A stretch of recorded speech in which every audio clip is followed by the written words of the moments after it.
Baby steps. After your faith hasn't let you down. This is Infantsonthrones. I'm looking for the further light and knowledge Father promised to send me. Baby steps. Baby steps. Look for the good in everyone. All right, welcome back to Infants on Thrones. I'm Glenn Ostland, and I've been sharing a book that I've written called You're Not Broken, Just Rewiring, which highlights my approach to therapy and overall mental health and well-being. And now we have reached part 3. Now, many years ago, I recruited several listeners here at Infants on Thrones to contribute to a series that we called A Short History of Nearly Everything, or SHOWN as an acronym. I think I called it Infants on Showns, of course, and it was published 4th of July, 2017, episode 383. There we go. That project, in a way, is kind of what these final chapters in part 3 are all about. In the quest to think of yourself as a constantly evolving and rewiring nervous system, we go back and we start at the very beginning, the Big Bang, and move through key phases of development from atoms to molecules to cells to the potential impact of artificial intelligence merging into a planetary nervous system and potentially beyond. And we ground that in myths like Lemuria and Atlantis, and it's just a lot of fun. You may start thinking of yourself as a 7-layer burrito of existence, or maybe just as the guacamole, but it all comes back to right here, right now, the simple moments we have in relationships with others, and most importantly, with ourselves. So I hope you all enjoy it, because I know original gangster infant Tom Perry, who came up with the name Infants on Thrones, by the way, I know he does. And that may be my greatest accomplishment of all time. Glenn Dow, the rewiring fiend Ostland. What's up, man? Long time no hear, man. How you been? I mostly just wanted to touch base to let you know that I have been listening to your new book, and I'm so impressed. I absolutely love it. This is excellent work, Glenn.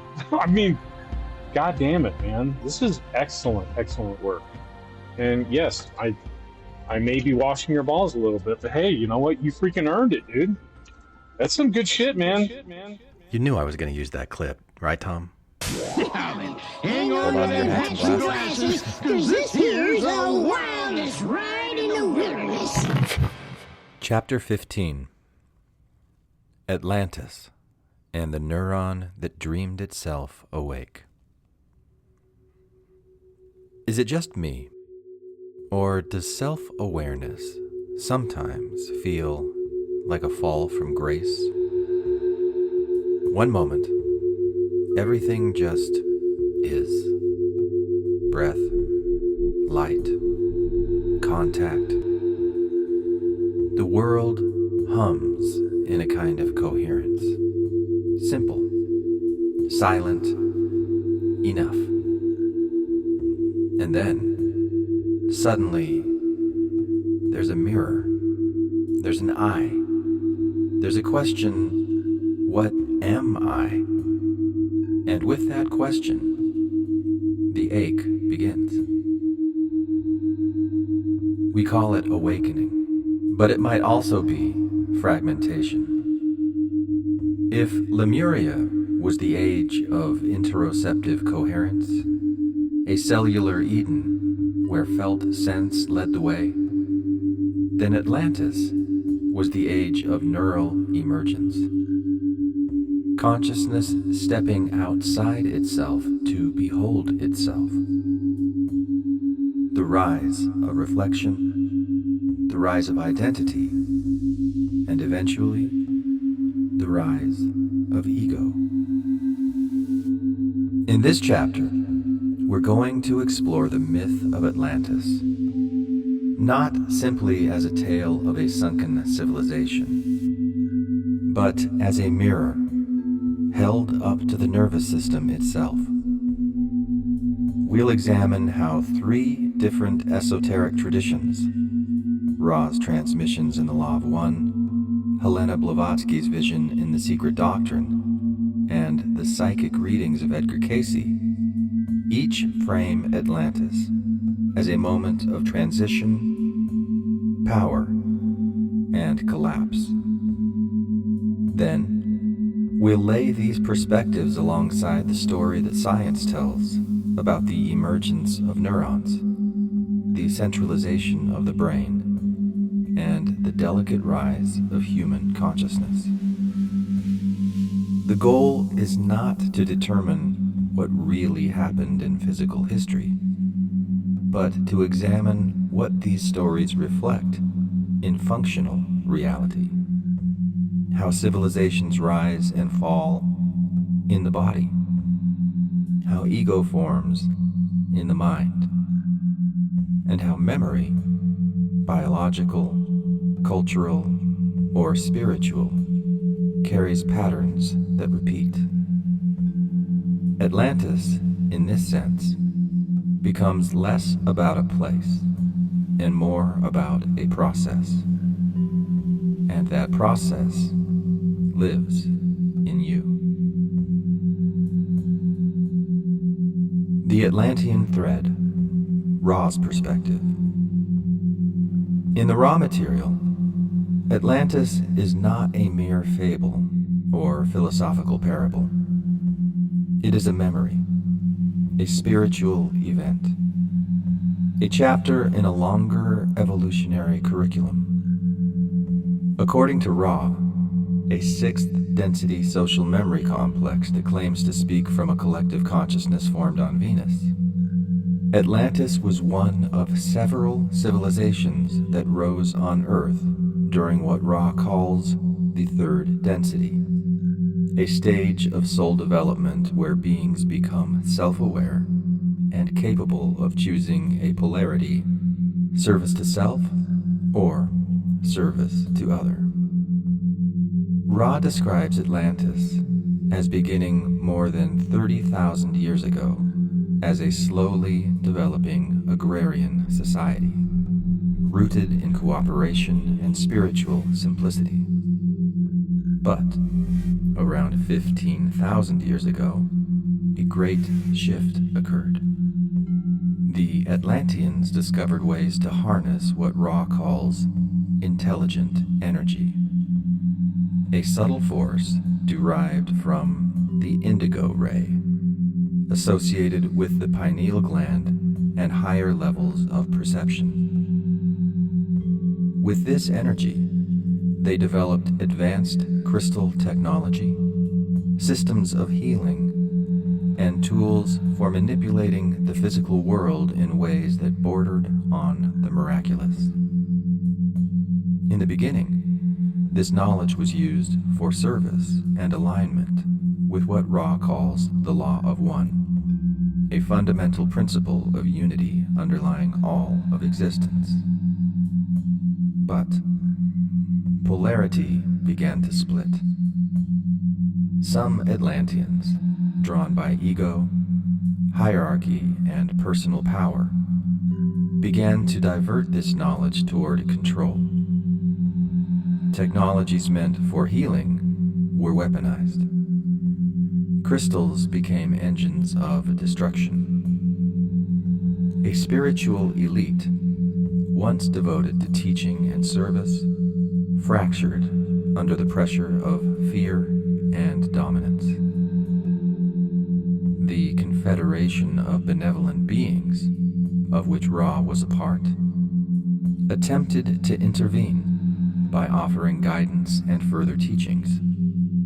But these efforts, Ra admits with remorse, were naive. The knowledge they shared was quickly co-opted by those aligned with service to self, and the balance tipped toward chaos. What followed was not a singular catastrophe, but a series of escalating imbalances. Around 11,000 years ago, Ra reports, the first great conflict erupted. Nearly half the population was lost, as energy weapons disintegrated bodies and shattered landscapes. Then came a final conflict, a little over 10,000 years ago, what Ra describes as an earth-changing configuration.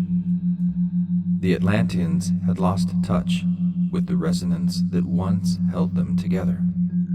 Their civilization drowned beneath the sea, not as punishment, but as consequence.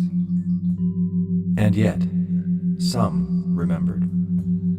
Ra tells of 3 groups of positively oriented Atlanteans who foresaw the fall and escaped to the mountains of Peru, the highlands of Tibet, and the ridges of what is now Turkey. These survivors carried fragments of Atlantean wisdom into the future, seeding cultures that would echo their knowledge in myth, symbol, and sacred geometry. Ra does not frame Atlantis as a cautionary tale. It is part of a curriculum, a dense and difficult lesson in what happens when consciousness grows faster than compassion, when the power of mind surpasses the coherence of heart. Blavatsky's vision, the 4th root race.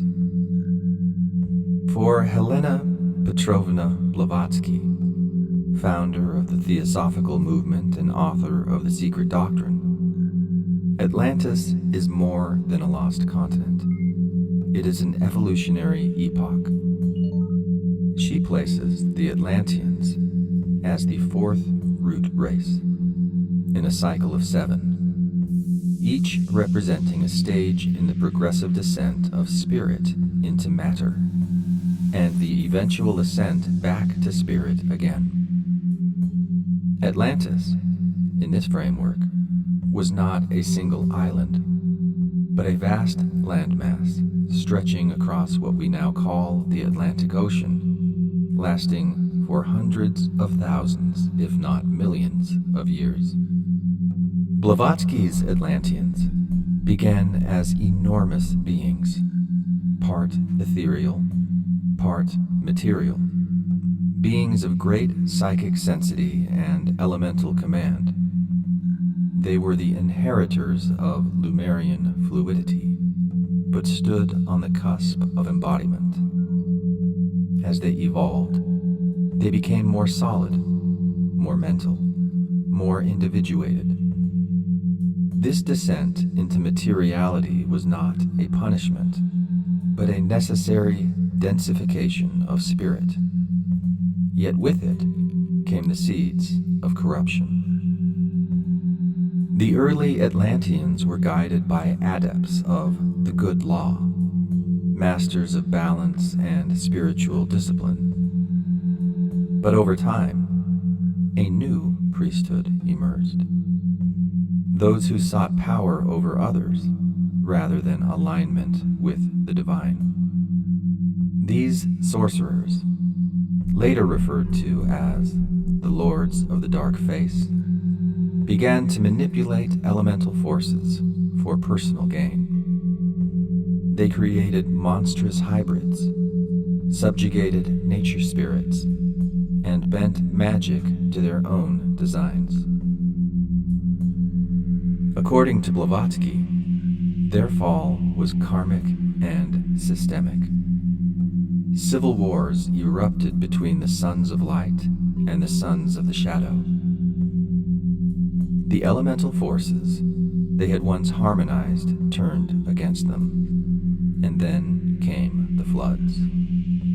Blavatsky speaks of multiple inundations, phases of geological and psychic collapse, each erasing portions of Atlantean civilization until only the final island, Poseidonus, remained. When it too sank beneath the sea, the 4th root race ended, and the 5th, the so-called Aryan root race, began.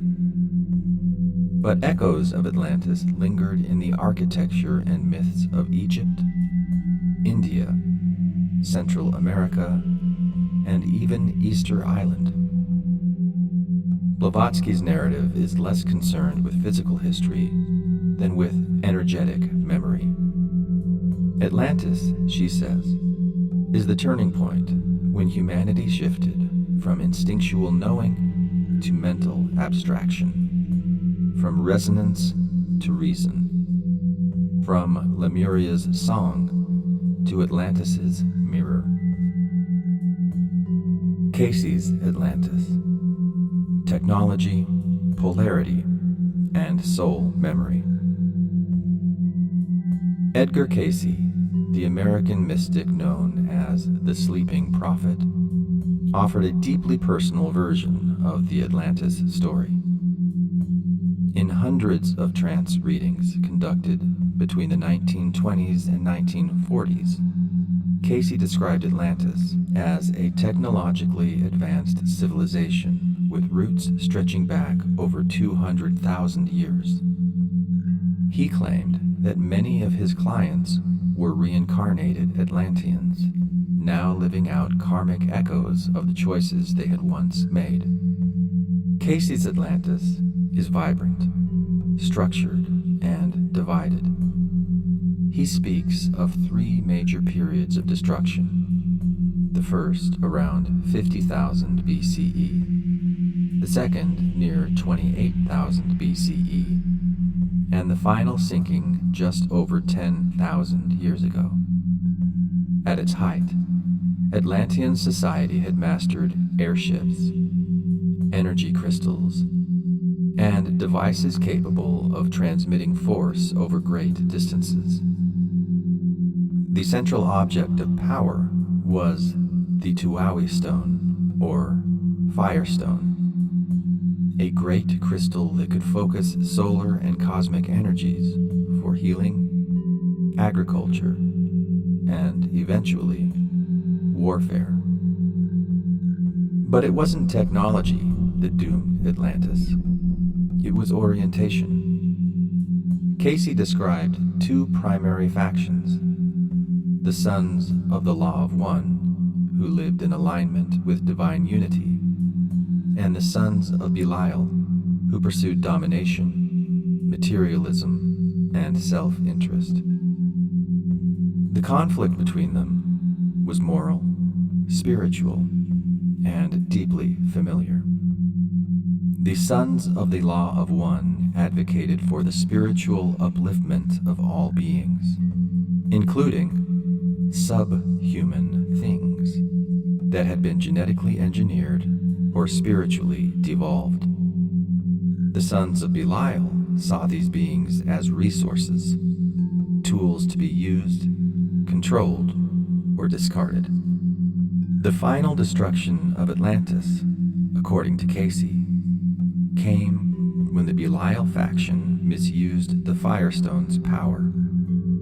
A catastrophic energy surge disrupted the Earth's magnetic balance, triggering earthquakes, floods, and volcanic eruptions that swallowed the last remnants of the land. Cayce did not present this as myth, but as memory, encoded in the soul, in the body, in the very nervous systems of those returning to Earth to finish what they had started. And in a chilling parallel, Cayce warned that Atlanteans were returning. He spoke of 20th century America as a reawakening of Atlantean souls, repeating their patterns of innovation, fragmentation, and ethical crisis. The lesson, he insisted, was not to fear technology, but to match it with spiritual coherence.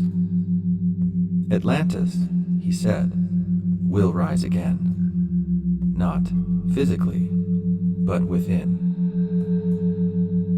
The question is whether we will remember why it fell. The biological Atlantis, nervous systems and the fall into form. Long before any crystal-powered empires, long before words were spoken or myths were formed, the biological world was quietly assembling the architecture for what we now call human waking consciousness.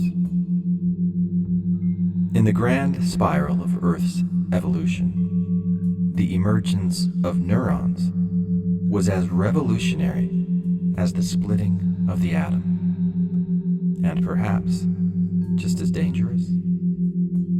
If Lemuria was the poetry of cellular coherence, Atlantis was the syntax of neural complexity. For billions of years, life on Earth existed without neurons. Microbes communicated chemically, sending small molecules to signal stress, attraction, or defense. Even simple multicellular organisms like sponges could respond to their environment through slow, diffusion-based signaling.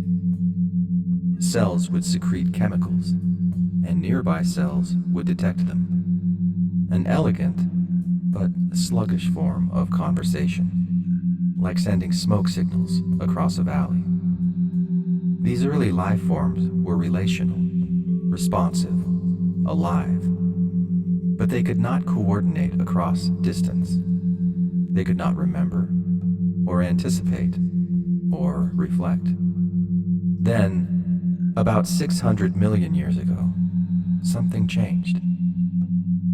In the warm shallows of Precambrian seas, the first true nerve cells appeared.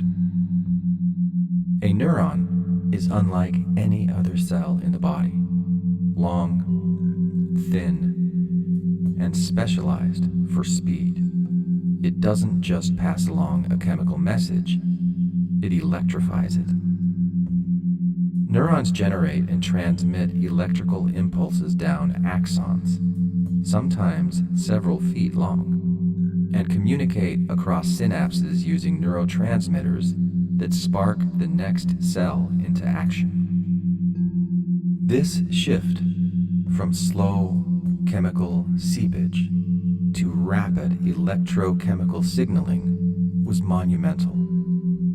It was as if the body discovered lightning. A single organism could now coordinate muscle contractions, escape predators, and respond to touch, all within milliseconds. A living body became a system of instantaneous communication. Sensation was no longer confined to the place it occurred. It could be relayed, integrated, remembered. The earliest creatures with nerve nets, jellyfish, sea anemones, developed diffuse webs of neurons that allowed their tentacles to respond to environmental changes. But these were still primitive structures. What emerged next, as organisms became more complex and mobile, was the clustering of neurons into ganglia, and eventually into central nervous systems. This centralization marked a turning point. It wasn't just that an organism could sense danger. It could now process that information, compare it to past experience, and choose a response. By the time of the Cambrian explosion, about 540 million years ago, Earth's oceans were teeming with innovation. Eyes evolved independently multiple times. Organisms developed antennae, specialized appendages, and complex movement patterns. Trilobites had compound eyes. Primitive fish had spinal cords. Worms could burrow, hunt, or retreat, all governed by increasingly intricate neural maps. This was the biological Atlantis, a sudden flourishing of intelligence and adaptability, written in electrochemical code. It was not a mythic continent, it was a neural renaissance. And, just like the Atlantis described by Raw, Blavatsky, and Casey, this burst of advancement carried both beauty and danger. With the ability to model the world came the risk of mistaking that model for reality. With speed came the possibility of overreaction. With memory came fear. And with complexity came the need for integration, or the consequence of collapse. As life moved onto land and evolved through amphibians, reptiles, and eventually mammals, the nervous system continued its upward spiral. Specialized brain regions emerged. The limbic system brought emotional salience, fear, bonding, desire. The neocortex introduced abstraction, logic, and language. And then, in the relatively recent past, the prefrontal cortex arrived on the scene. This thin layer of brain tissue, just behind your forehead, gave rise to what many call the hallmark of human consciousness: metacognition. The ability to think about your own thoughts, to imagine a future, to tell yourself stories about who you are, who others are, and what it all means. So take a moment now, pause, and thank your neurons. Because everything you're experiencing right now, whether you're reading these words on a page or hearing them spoken aloud, is only possible because of them. The message isn't entering your consciousness directly. It is being translated. If you are reading, light strikes your retina, electrical signals travel through the optic nerve into the visual cortex, where shapes are distinguished, letters recognized, words assembled.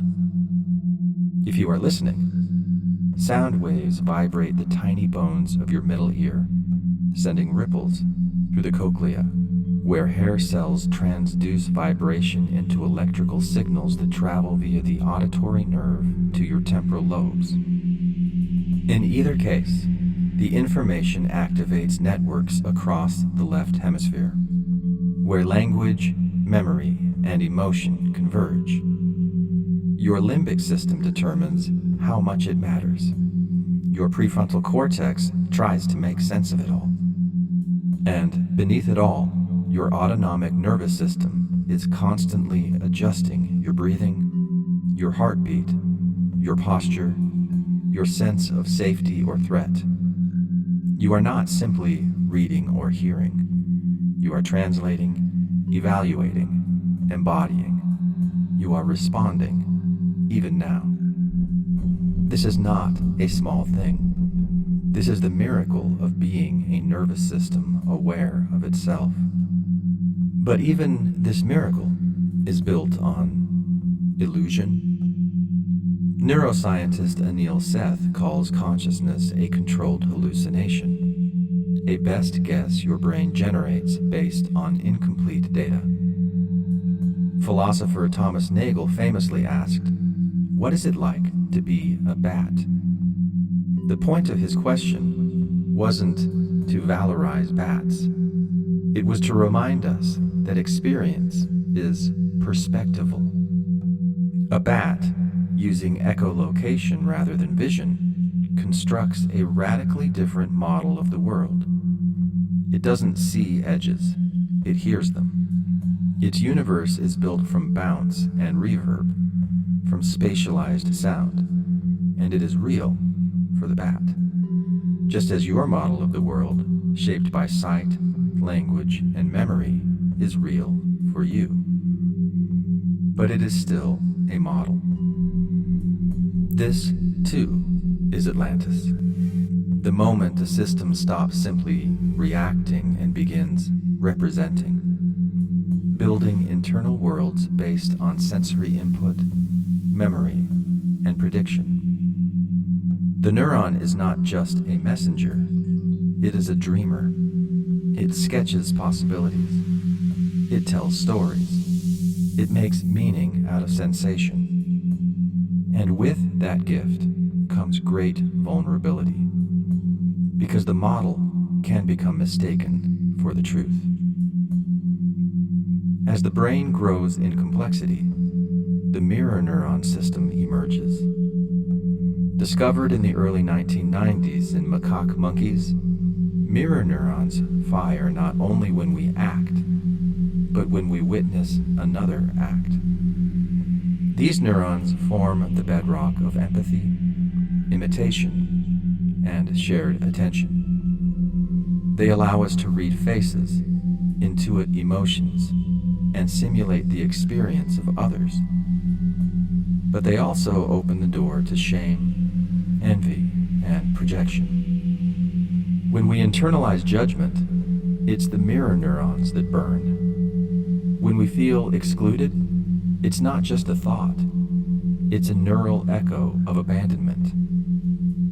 So again, we meet Atlantis, not as a city of stone, but as a fragile, brilliant network of connections inside the skull.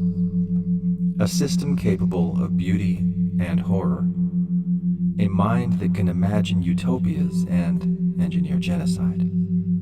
A nervous system that can simulate futures never lived and resurrect traumas long past.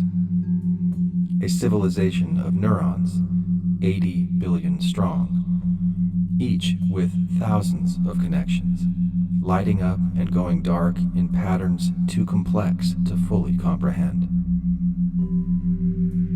And just as Atlanteans and Casey's and Ra's accounts misused the energy of their time, the modern human nervous system can misuse its own complexity.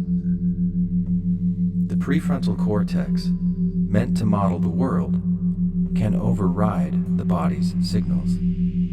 The storyteller inside the skull can drown out the whispers of the heart, the gut, the breath. Thought becomes tyrant. Narrative becomes loop. The system forgets that it is more than mind. It is a body, a field, a resonance.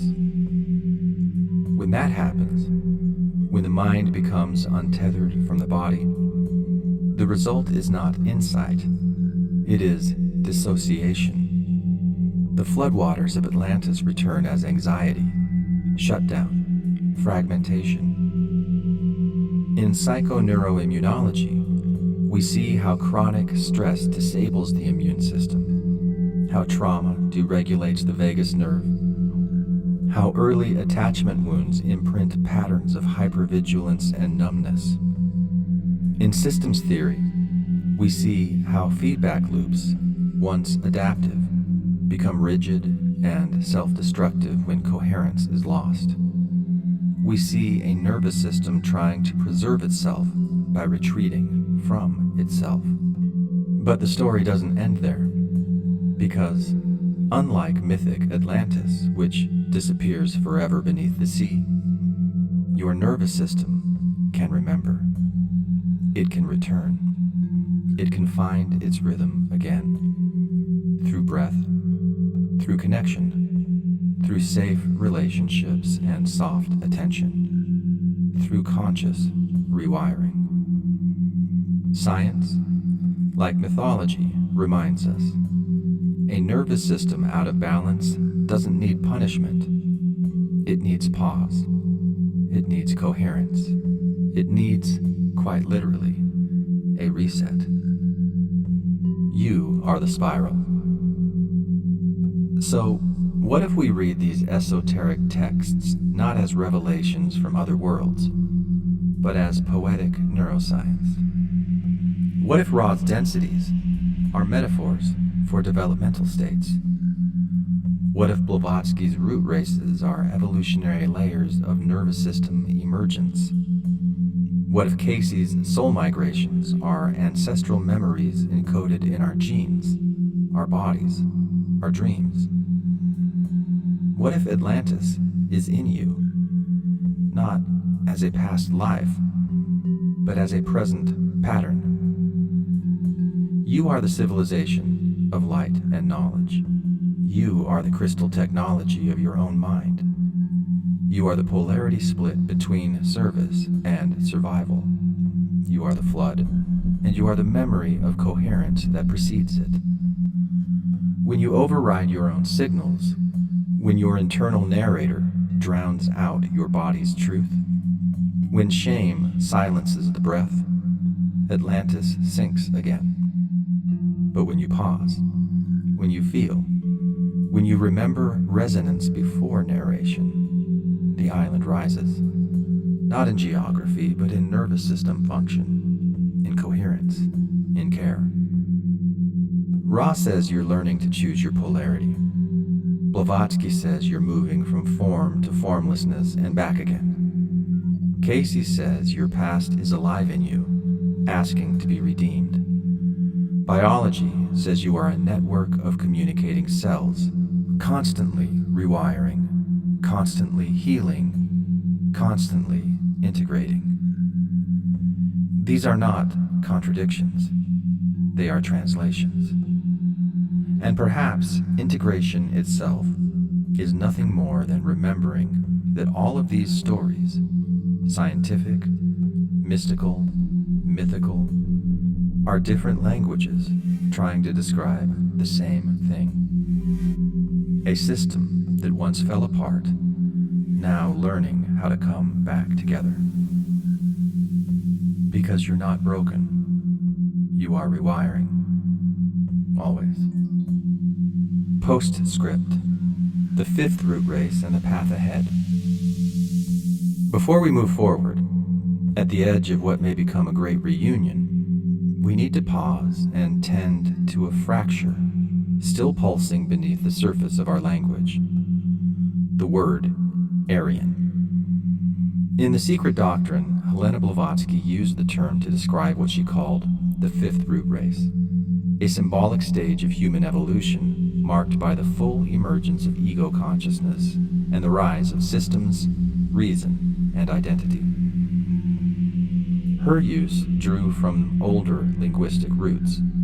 Arya, often translated from the ancient Indo-European language as noble or pure. But the form of the word, like so many others throughout history, was later weaponized. It was seized, distorted, and made into something brutal. Twisted by fascist regimes and supremacist ideologies, the word Aryan became a banner for dominance, eugenics, and genocide. It became a mask for fear and control. This is not incidental. It cannot be sidestepped. Language carries memory, and memory carries wounds. Any attempt to use the term today, especially without deep context, can activate real pain. And so we must acknowledge this distortion, not to defend it, but to metabolize it, to digest what was poisoned, to separate the function from the form. Because beneath that corrupted outer shell still lives a metaphor worth redeeming, not for bloodlines or hierarchies, but for consciousness. The so-called fifth root race, as Blavatsky envisioned it, was never about race in any genetic or political sense. It was a symbolic phase in the development of human awareness, an era when the ego grew strong enough to name, to define, to stabilize experience through story. It was the birth of the mapmaker, the legislator, the narrator, a time when chaos was made coherent through systems, but over time, those systems hardened. Stories, once fluid and adaptive, became rigid scripts. Institutions calcified. The ego, which once served to organize life for the body, began to serve only itself, looping, guarding, defending. Identity became division, separation took root. Now as we spiral forward, we're offered a new choice. Not to destroy the ego, but to soften it, to let narrative become relational again, to allow structure to yield to soul. The next root race, if we dare to use that metaphor, may not be a race at all, but a form of being that can feel without fear, a nervous system that can stay, a story that reconnects. Let's spiral on. Thank you for listening to Infants on